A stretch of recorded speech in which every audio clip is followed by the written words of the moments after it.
Lorsqu'au fond du dernier et du plus morne cercle, le Dante contempla l'Éternel foudroyé, que le vivant enfer, pesant comme un couvercle, murait dans les débris de son rêve broyé. Il crut avoir touché le fond de l'épouvante, et sentit chanceler la haine du maudit, qu'ébranlait dans son cœur la pitié décevante.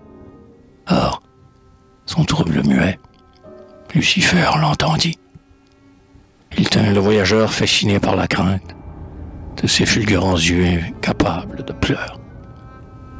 Ô tyran de l'enfer, garde pour toi ta plainte. Homme, ne gémis pas sur mes calmes douleurs. Les damnés ont compté les anneaux de leur chaîne, si noirs que soit le port, ils y sont arrivés. Leurs fardeaux ne seront, dans l'ombre des géhennes, jamais diminués, jamais aggravés. Nous ne connaissons plus le mirage du rêve, ni pour sortir un jour de l'enfer primitif, la porte du mensonge ouverte sur la grève, et nous avons l'orgueil d'un deuil définitif.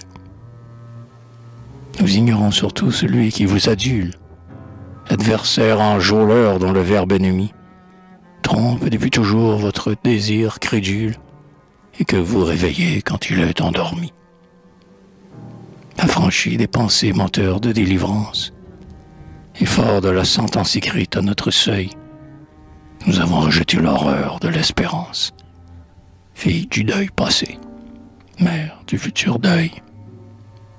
À force de crier vers le ciel implacable, de croire au flot sauveur du fleuve baptismal, adorateur naïf du destin qui l'accable, le genre humain devient coupable de son mal.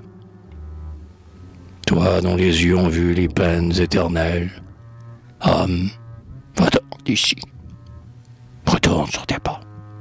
Si tu fais au tien l'horreur dans les prunelles, le récit des tourments d'enfer, ne nous plains pas.